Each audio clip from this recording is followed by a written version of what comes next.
When it comes to certain wild animals in Australia, getting an accurate picture of how many there really are isn't easy.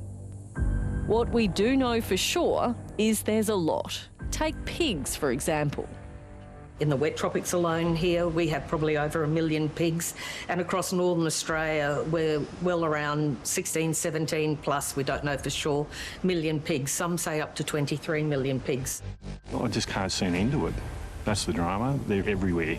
It just seems overwhelming. They're fantastic breeders, they're fantastic mothers, they have massive litters. Then there are kangaroos. And while our native macropod is obviously vastly different to feral pigs, what they do share in common is a plentiful population. Again, the exact kangaroo count isn't clear, but it's accepted that it's somewhere north of 50 million animals. There is already a well-established kangaroo industry in Australia and a set quota that's legally able to be harvested for commercial production. But with so many kangaroos, are they underutilised? And what about wild pigs? Should we or could we be eating those too? What would it take to get you to consider adding game meat to your diet? Clearly there's a huge protein source out there. It's how we go about wanting to use that.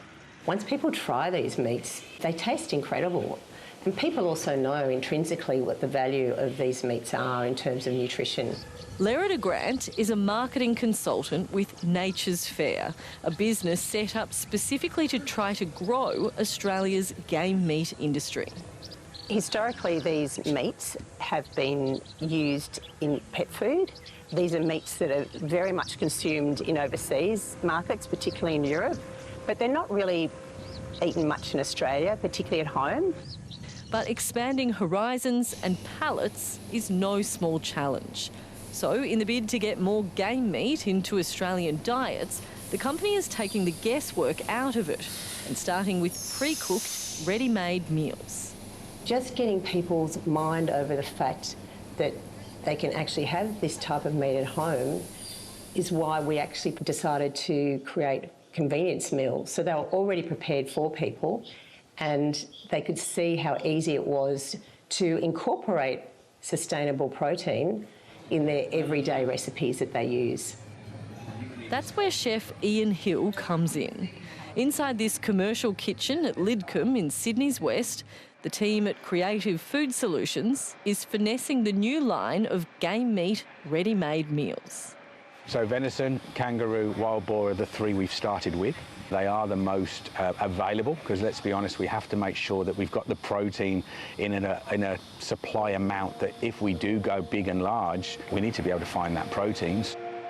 Finding enough of the particular protein they're after shouldn't ever be a problem. The latest official figures provided by the Australian government showed almost 5 million macropods, made up mostly of kangaroos, were legally able to be harvested for commercial production across the country. But a lot of roo meat is just left to rot on farms, with the animals shot as pests. Based on average weights, Nature's Fair has worked out they can bank on 12 kilograms of usable protein per kangaroo. With that maths, processing 1 million kangaroos can make up to 120 million human meals. Lerida Grant believes not tapping into that abundant supply would be much more than just a missed business opportunity.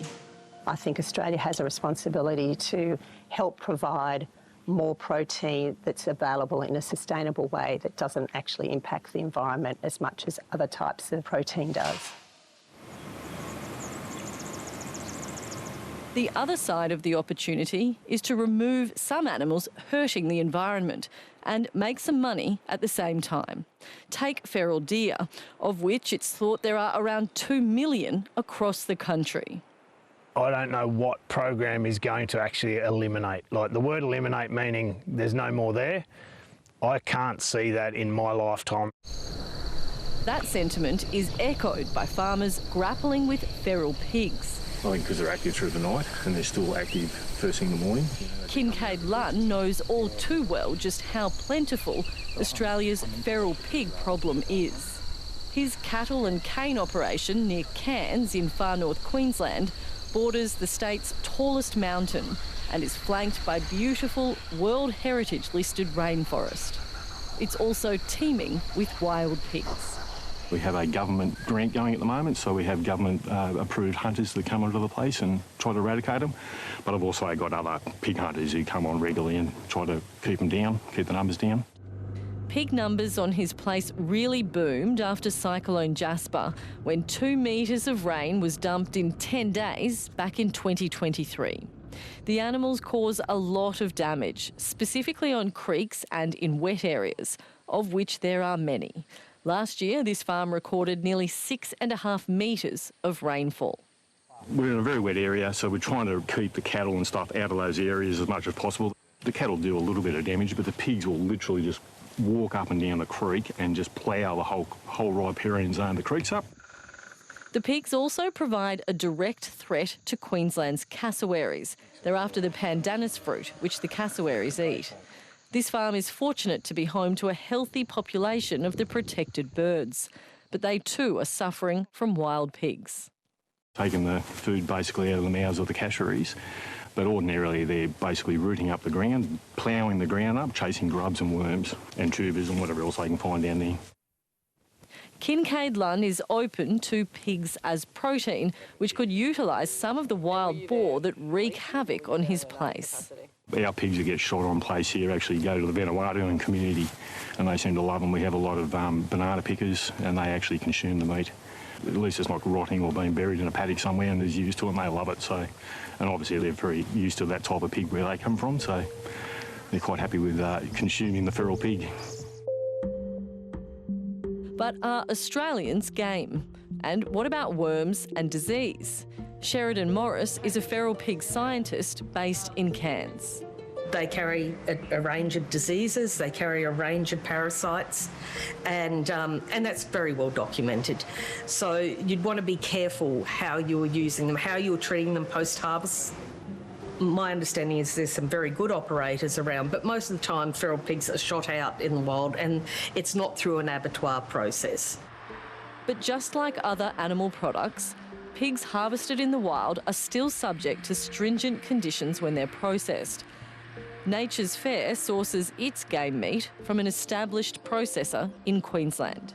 They are AQUIS approved, which is the Australian Quarantine and Inspection Service, and in fact they've already done a lot of work in exporting these meats. There's just not a lot of domestic market. But there could be, and Lerida Grant argues there should be.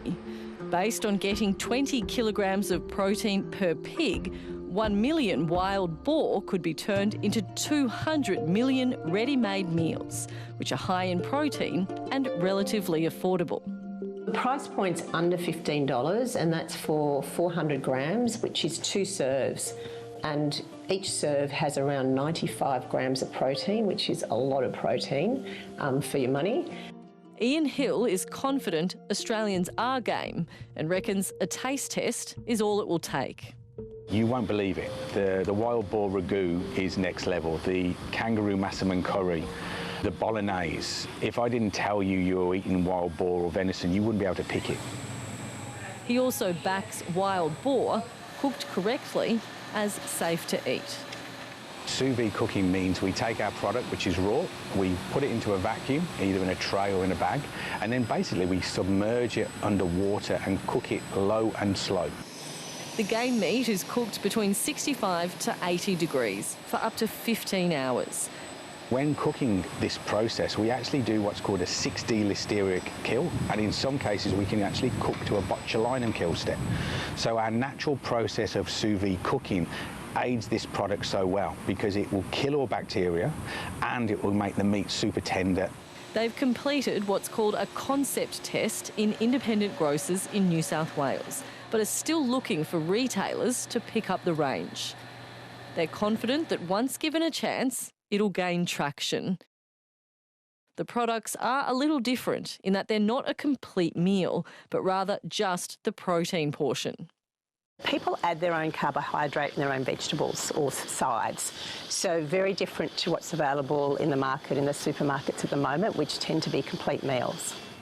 They think they could even be exported. In the Australian convenience meal space, exports already make up about a third of the rapidly expanding market. It's growing enormously. It's worth $2 to $3 billion. So we see export as a huge, huge opportunity. Think about how much raw material leaves our shores to go overseas. What we're saying to the market is, why can't we cook it and value add it here before we send it over to other markets? So the potential is massive. Potential and payoff are two different things though, and the game meat market has long been in limbo. Meanwhile, pest numbers keep growing. Bring on the volume, let's get the markets, because there is a world out there that is crying out for great protein, and they love Australian products. So let's give them what they want and give them something that's going to help us at the same time.